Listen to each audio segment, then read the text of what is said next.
From Craig Rolson in Europe, David Gerber in Brazil, and our editor-in-chief and publisher, Don Oshman, it's time for this week's Sunday Night Week in Review.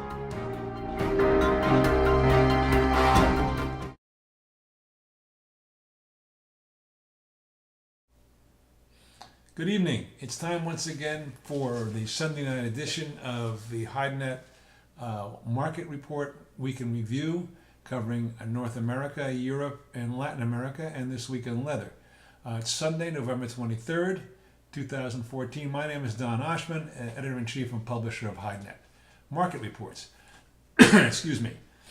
From Europe this week, our Craig Rolson reports that business slowed across the continent, still hand-to-mouth, and expectations in many quarters of lower prices. The cow prices appear to be the most vulnerable, as they are in America. There's more supply and less demand, or whatever the supply is, there's less demand for cows. The bulls, which have been going along fine for the automotive tanners in Europe, like the South German bulls and so on and so forth, they were okay. They weren't any stronger, but they were okay. Like America, like in Brazil, there's payment issues, slower LC openings.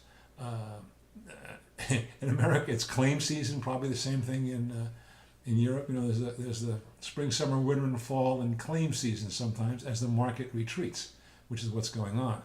And Craig finds that most hide producers are fairly well forward sold, so they're not under a great pressure, and that's why the prices haven't collapsed or gone down even more. The producers knew what was coming with the holiday closings and so on and so forth, and got themselves fairly well forward so far. Meanwhile, for every hide that's not sold, a hide is not bought. So sooner or later, tanners have to keep their drums turning as well, another factor. We are very excited because on December 4th, HideNet is putting on the very first of its kind international interactive forum on leather and on hides as well. It's going to be live from, I'm not sure yet, probably from America. We have people who are on our panel, all on your computer. You can get it from wherever you are, on your pad, on your phone, wherever you are, but don't use a phone because it's too small a screen. I'm going to be moderated with, so far we have confirmed speakers or in discussion from Mike Larson of Tyson Foods, Andy Seward of Clark's, now he has his own consulting company, and we have another a speaker, a participant yet to be named. But these people are going to discuss a number of topics that include world cattle supply and demand, more wet blue and less wet salted on the market, the current price trends and future direction, and then the effects of leather manufacturing gradually moving out of China, how consumers perceive the value of leather products, selling leather with natural defects, and so on and so forth. It's going to be a great thing. It's free. All you have to do is go to an email, forum, capital F, then small ORUM, at hidenet.com, and we'll show you how you can register and sign up for this complimentary, free, hour-long forum with these industry leaders. And you can also send in, we have an email situation where you can send in questions to these three speakers, or participants, I should say, on our panel discussion, and you can send them to me, you can send them to each participant, or you can send them to all participants, this question, and we'll answer during the program. If you live in a wrong time zone, you can get it on a video a little bit after the forum, like in the next week or so. A week from Thursday the 4th, on the 11th, we're going to have it live from Beijing, and we're going to have Mr.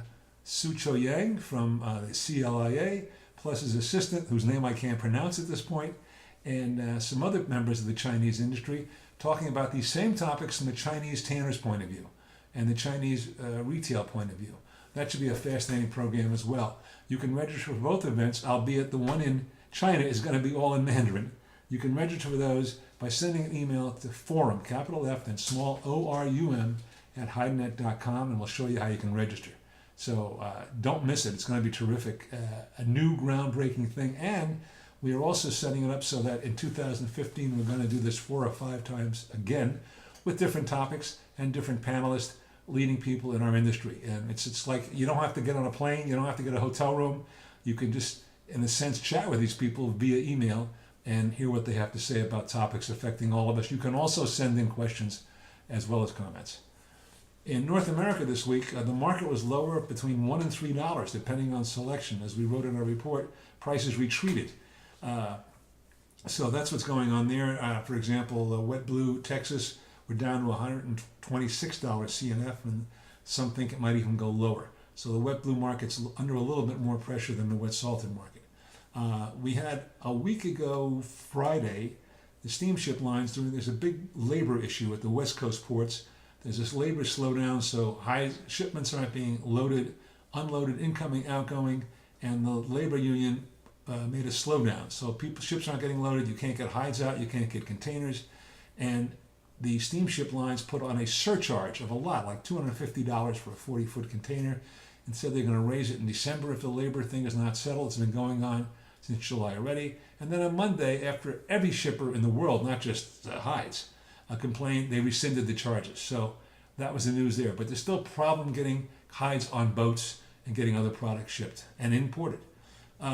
Speaking of shipments and government regulations, the United States, U.S. Department of Agriculture issued new health certificate regulations this week.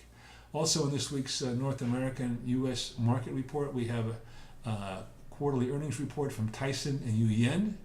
And then there was a cattle on feed, which showed that the cattle on feed was equivalent to about a year ago. The placements and marketing, bringing cattle to the packers, was the lowest level since the record started being kept in 1996. Combined exports were only 391,000 this week on a kill of about 560,000. Combined shipments were 517,000, so shipments and slaughter were below production, even this low production, which is now well over 2 million hides below last year and a little bit over 7.2% compared to last year. So slaughter exceeded sales and shipments, which has been a case the majority of weeks since July. Is the market going lower? Get a free trial and find out. We're right about 85% of the time.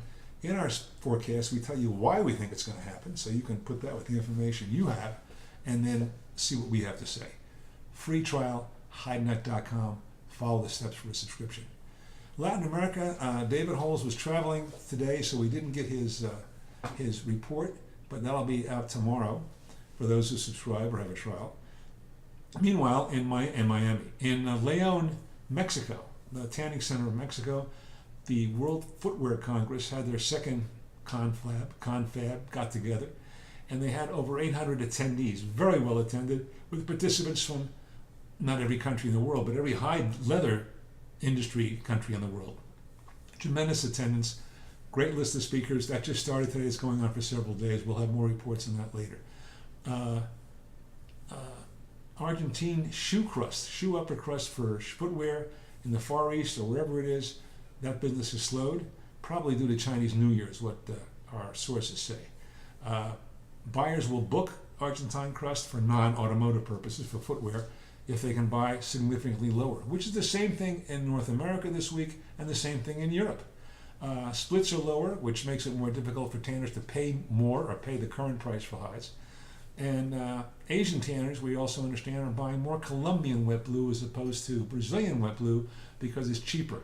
The quality isn't quite as good, or some people think the quality's been better, but I know in Taiwan, for example, they're actively buying, which of course is going to put that market no longer to be a bargain.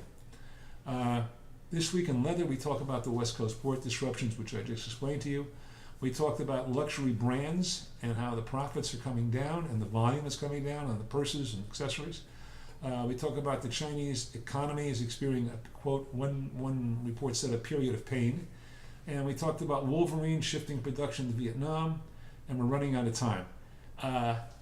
Again, thank you for watching. HideNet.com.